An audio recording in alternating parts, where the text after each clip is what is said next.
Reciban un cordial y fraternal saludo. Como siempre, sean bienvenidos a su curso de autoliberación espiritual. En esta ocasión vamos a conversar brevemente sobre un aspecto realmente intrigante, realmente doloroso y en algunas ocasiones escalofriante, que forma parte de nosotros como seres humanos, y es que precisamente conocemos del caso de muchísimas personas que en algún momento, en medio del desespero, de una depresión extrema, de sentimientos, pensamientos que le han agobiado, pues tomaron la terrible decisión de acabar con sus propias vidas.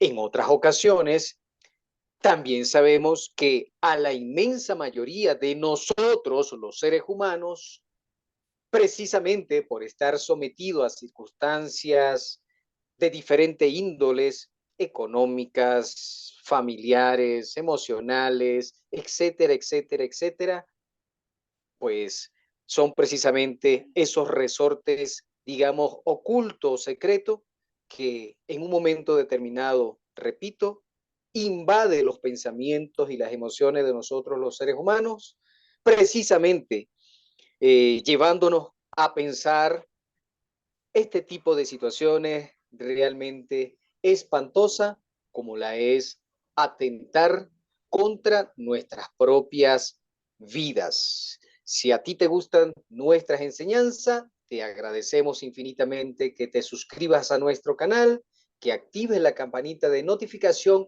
y que colabores, que diezmes, óyeme bien, que diezme en nuestra misión, ayudándonos a compartir nuestras enseñanzas. Ese es el mejor diezmo, la mejor colaboración que nosotros podemos recibir en ese sentido. Fíjate que si nosotros nos vamos a lo que es el origen etimológico de la palabra suicidio, viene del latín sui cadere,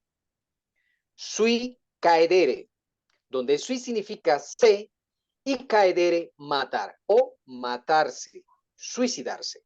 Eso, en pocas palabras, todos nosotros sabemos que suicidarse es atentar contra nuestra propia vida, es quitarnos nosotros mismos nuestras vidas. Y fíjate que en la Biblia aparecen varios casos de suicidio y varios casos de conato, vamos a utilizar este término, conato de suicidio. Uno de los casos más famosos es la muerte de Saúl y de sus hijos, ¿verdad?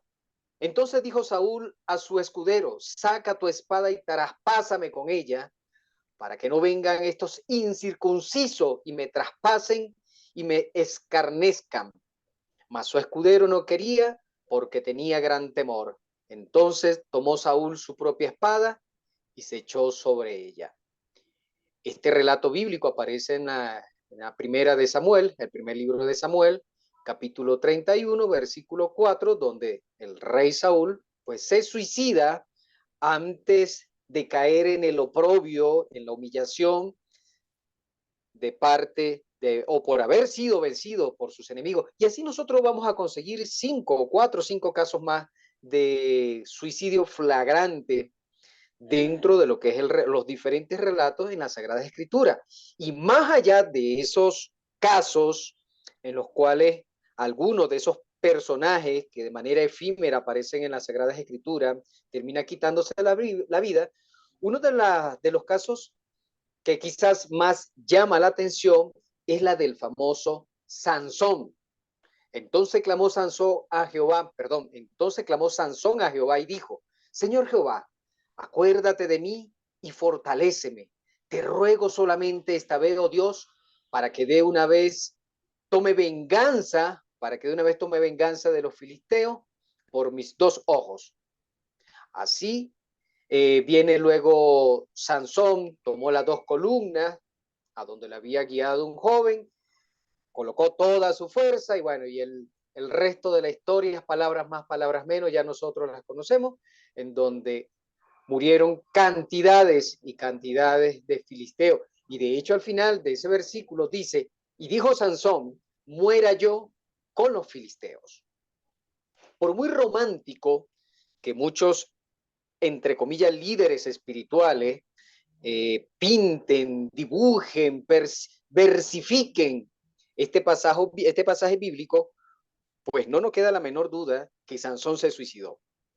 Ah, ¿qué van a decir? No, lo que pasa es que a ver, él era un mártir. Lo que pasa es que era un mártir. Lo que pasa es que cuando eliminó a todos esos filisteos, más que suicidarse, lo que hizo es que eso fue una acción a través de la cual, bueno, y así te dibujan cualquier cantidad de cosas, se inmoló Sansón. Póngalo como lo ponga, Sansón se suicidó.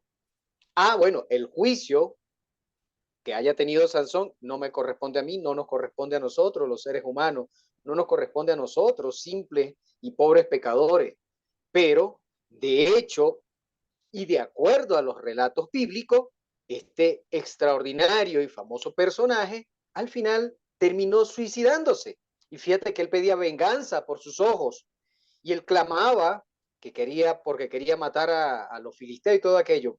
Pero en síntesis, démonos cuenta que incluso este famosísimo personaje bíblico termina desencarnando, termina en este caso encontrándose con la muerte a través del acto del suicidio.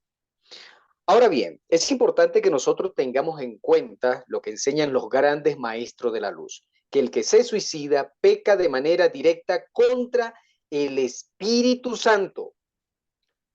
Todo ser humano que termina quitándose la vida, repito, peca contra el Sacratísimo Espíritu Santo, y en muchísimos versículos habla de que es precisamente uno de los pecados más graves que pueda existir, precisamente cuando nosotros atentamos contra el Sacratísimo.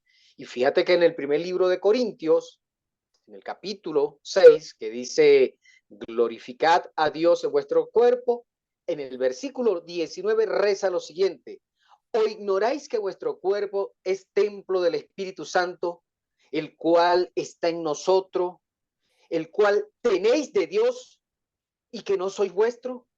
En pocas palabras, este versículo 19 del capítulo 6 de la primera carta de los Corintios es una enseñanza extraordinaria del apóstol Pablo, precisamente donde nos dice que si bien es cierto, este cuerpo nos los dio Dios, nos los dio el Altísimo, nos los entregó el gran arquitecto del universo, el mismo no nos pertenece, porque es el templo del Espíritu Santo. Por tanto, digamos que es un traje prestado sobre el cual, desde el punto de vista espiritual, no tenemos, entre comillas, toda la autoridad, porque dice en la Sagrada Escritura que este cuerpo no es nuestro.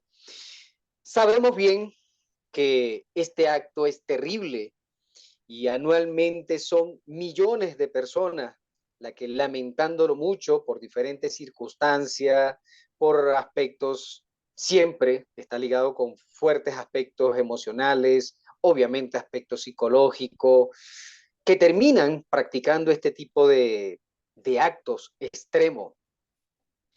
Y dolorosamente, también nosotros hemos visto que hay personas que terminan, digamos, poetizando, romantizando, valga el término, el acto del suicidio.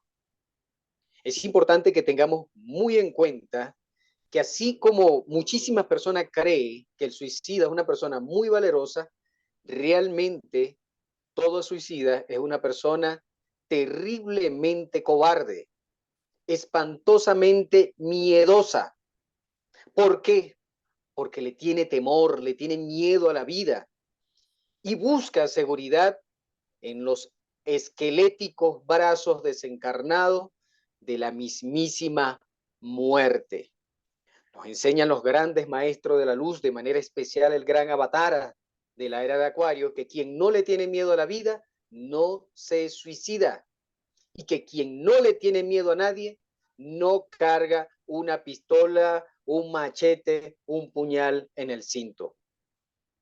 En pocas palabras, repito, aunque lo romanticen, valga el término, hagan poemas respecto al autoasesinato, ¿verdad?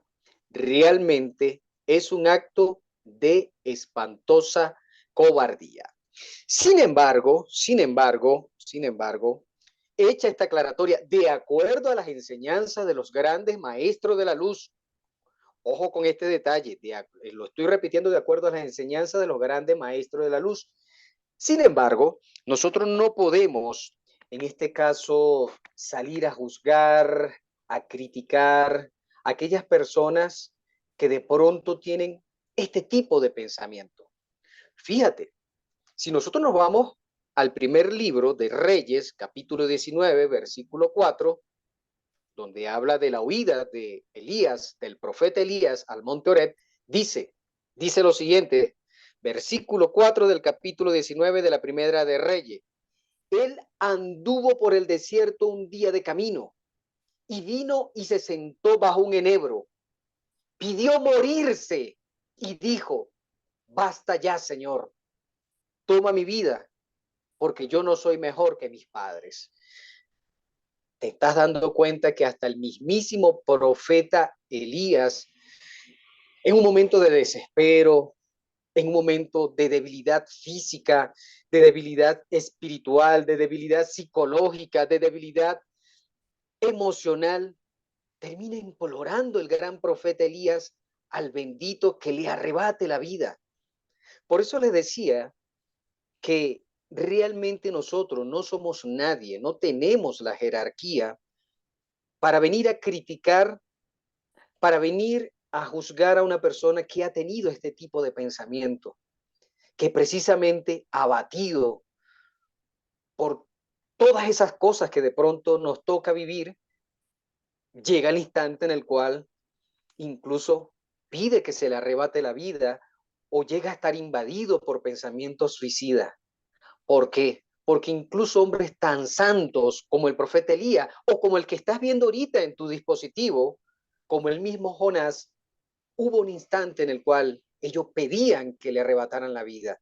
Y cuando un hombre quiere que le arrebaten la vida, cuando ya no quiere seguir viviendo e incluso exige que le quiten la vida, esto es casi también que un acto de suicidio, porque está buscando la muerte de manera, digamos, deliberada, pero motivado, sin duda alguna, por un terrible y profundo sufrimiento emocional, obviamente, psicológico, espiritual, etcétera, etcétera. Si nosotros nos vamos al libro de Job, capítulo 4, versículo 3, dice, ahora pues, oh Jehová, ruégote, que me mates, porque mejor me es la muerte que la vida.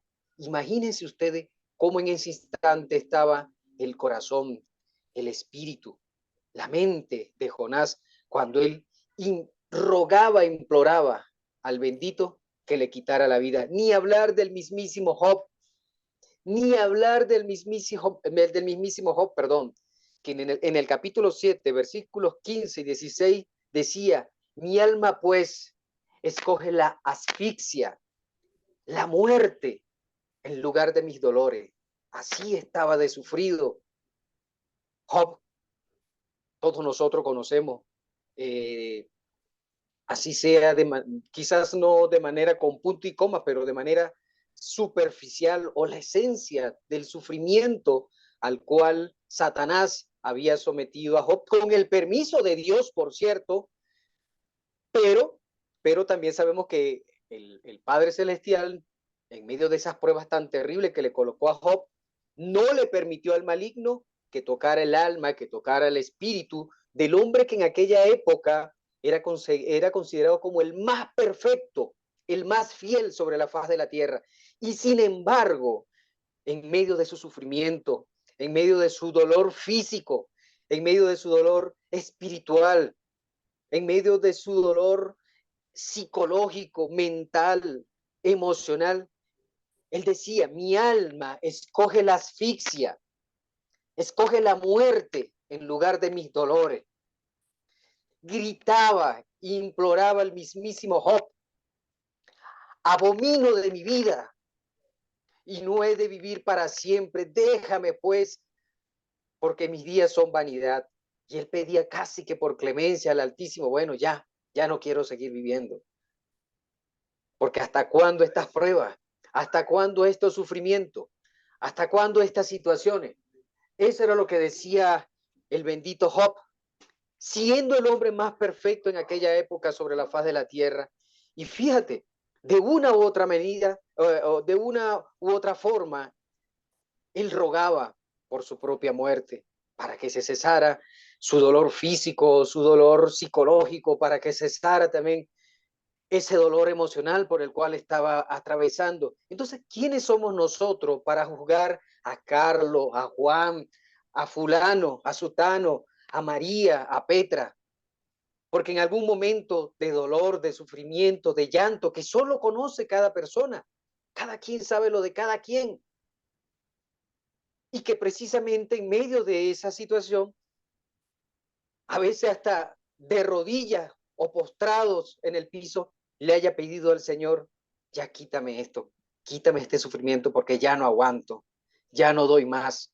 Ah, pero nosotros, los seres humanos, y lo digo por mí también, porque he sido experto en ese defecto, cómo nos gusta juzgar a los demás, cómo nos gusta decir, mira, es imbécil, es estúpido, o aquella mentecata se quitó la vida, o mira lo que está pensando, porque es imbécil, porque es tarada o porque es tarado. Hasta ese extremo llega nuestra ignorancia, hasta ese extremo llega nuestra falta de caridad, porque no nos ponemos en los zapatos de la otra persona. Nos cuesta ponernos en los zapatos de la otra persona y no sabemos el llanto, el dolor, el sufrimiento que en un momento determinado hay en el corazón. ¿Y por qué no? También en los pensamientos de un individuo. Ah, que también existe la tentación del maligno. Claro, por supuesto que es así. Pero cada quien conoce el peso de la cruz que lleva a cuesta. Y fíjate, esto va para los perfectos, para los santos que están en la inmensa mayoría de las formas religiosas, para esos santurrones que se hacen llamar pastores, obispos, ancianos, venerables, y se ponen todos los títulos habidos y por haber, y se creen, bueno, ya que casi que ya le quieren quitar hasta el trono al Padre Celestial, especialmente para ellos, para los puritanos. Les recuerdo aquel capítulo 4 del libro de San Mateo, versículo 4, perdón, del 5 al 7, que dice, entonces el diablo le llevó a la ciudad santa a Jesús y le puso sobre el pináculo del templo y le dijo, si eres hijo de Dios, échate abajo, porque escrito está, a sus ángeles mandará cerca de ti y en sus manos te sostendrán para que no tropiece con tu pie en piedra. Luego viene Jesús y le responde al diablo, es decir, a Satanás, escrito está también, no tentarás al Señor tu Dios. Les recuerdo esta frase bíblica solamente para que por un instante tomemos en cuenta que el mismísimo león de la tribu de Judá, el rey de reyes y señor de todos los señores, el maestro de todos los maestros, el perfecto entre todos los perfectos, fue tentado a suicidarse, fue tentado a acabar con su propia vida y su propia existencia. ¿Te das cuenta? ¿Qué quedará para nosotros como el que le está hablando? Pobres y miserables pecadores, que nada somos delante de la presencia del Cristo universal y cósmico. ¿Qué quedará para nosotros? No con esto estoy justificando el acto. No, señor, de ninguna manera. De ninguna manera estaríamos justificando el acto. Simplemente es un llamado a la conciencia, es un llamado a la reflexión de que precisamente en los momentos más duros y más difíciles de nuestras vidas, a veces nosotros, y eso lo sabe cada cual, en lo más profundo de su fuero interior, valga la redundancia, ahí lo conoce, en lo más profundo de su sentimiento y de sus propios pensamientos, sabemos que hay momentos de terribles debilidad, hay momentos de espantosas tentaciones a las cuales somos nosotros sometidos. Y entonces aparecen obviamente pensamientos, emociones catastróficos. espantoso, pero que es precisamente el Padre Celestial el que da el permiso de que nosotros seamos sometidos a estas espantosas y terribles pruebas, precisamente para temprarnos entre el fuego de la vida que nos está quemando en un momento determinado. Mis apreciadas amigas, mis apreciados amigos, no nos queda otra. En esos momentos de desespero, de angustia, de espantosa depresión, sino que arrodillarnos y pedir al Altísimo, al Padre del amor, del perdón y de la misericordia, que nos dé esa fortaleza, esa voluntad crística y sobrenatural que necesitamos todos y cada uno de nosotros, los seres humanos, en esos momentos tan terribles de nuestra vida, para poder levantarnos y poder seguir adelante con la bendición del Padre Celestial, a pesar de todos los pesares que nos toque vivir en un momento determinado. Como siempre, les doy las infinitas gracias por habernos acompañado en estas enseñanzas. Si te gustan las mismas, agradecemos muchísimo que te suscribas a nuestro canal. Me despido de todos y cada uno de ustedes, como siempre, rogando, implorando, suplicando al Padre Celestial que te bendiga, que te proteja a ti y a toda tu familia. Muchísimas gracias.